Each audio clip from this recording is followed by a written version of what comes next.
Julian Thorne is the Crown Prince of Manhattan, and he is a certified psycho. He is also obsessively in love with me. On our wedding day, my sister, Chloe, showed up in her own wedding gown to crash it. She screamed that she was a protagonist and that if she didn't marry my fiancé, she would die. Julian, without blinking, just said, then die. His security team dragged her to the rooftop of the hotel. She looked down once and fainted clean away. Julian Thorne is New York royalty, reckless, ruthless, and completely ungovernable. And for 1 year, he was my quiet, secret boyfriend. The secret part was my idea. Julian hated it, but I always managed to put him off, saying the relationship was too new or not stable enough. On our first anniversary, I came home from a shoot, and Julian suddenly presented me with a stack of binders. Alara, he said, these are my companies, my properties, my cars, my private equity holdings. He had so many assets it was absurd. He even owned a few small islands. It took him over 30 minutes to list everything. Goddamn capital. My eyes were burning with the sheer, blinding injustice of it all. Julian, what is this? Alara, we've been dating for a year. We're stable. Marry me. When you do, I'm transferring everything into your name. With that, he got on one knee and produced a ring. I finally understood. This was a proposal. The theme of this proposal, to summarize, was, what's mine is yours, and what's yours is still yours. This kind of deal doesn't just happen. I didn't trust it. You're just saying that. No, he said, his face dead serious. You won't go public because you don't feel secure. They say men turn bad when they get rich. If I give you all my money, you won't have to worry about me turning bad. That's not a guarantee. My sister, Chloe, has a thing for taking what's mine. In high school, in college, anytime a guy showed interest in me, Chloe would appear. And just like that, those guys would only have eyes for her. It proved that a man's loyalty has nothing to do with his bank account. This was the real reason I'd kept Julian a secret. I was terrified that if I brought him to a family dinner, he'd be instantly, magically charmed by Chloe. I'd finally found someone who chose me. I wanted it to last. If I ever cheat on you, Julian said, his voice flat, you have my full permission to confiscate my assets. Confiscate your assets? He coughed. Castrate me. I was drinking water. I choked, sputtering and coughing. He rubbed my back, all concern. Slow down. His deep-set eyes were full of genuine worry. I ended up saying yes. A man who was willing to bet his family jewels on his own fidelity. How could I not trust him? I mean, it definitely wasn't about the billions of dollars. Absolutely not. Ugh, this box of deeds is surprisingly heavy. The first thing Julian did after I said yes was post on Instagram a picture of the ring. The caption, mine. I thought that would be the end of it. I was wrong. He started posting 3 times a day, more reliably than he ate. Wife is at work. Miss her. 3 days until I see my wife.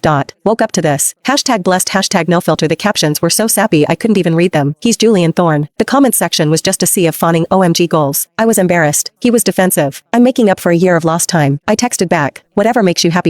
Because of Julian's reputation, everyone in his circle knows not to leak his personal life to the press. So, despite his non-stop posting, not a word of it hit page 6. He didn't stop at Instagram. He gave his entire company a 3-day paid holiday. His employees were ecstatic. The company-wide Slack channel blew up. Thank you, Julian's girlfriend. Julian's girlfriend is a national hero. May Julian and his girlfriend live long and prosper. A happy CEO is a blessing upon us all. When I still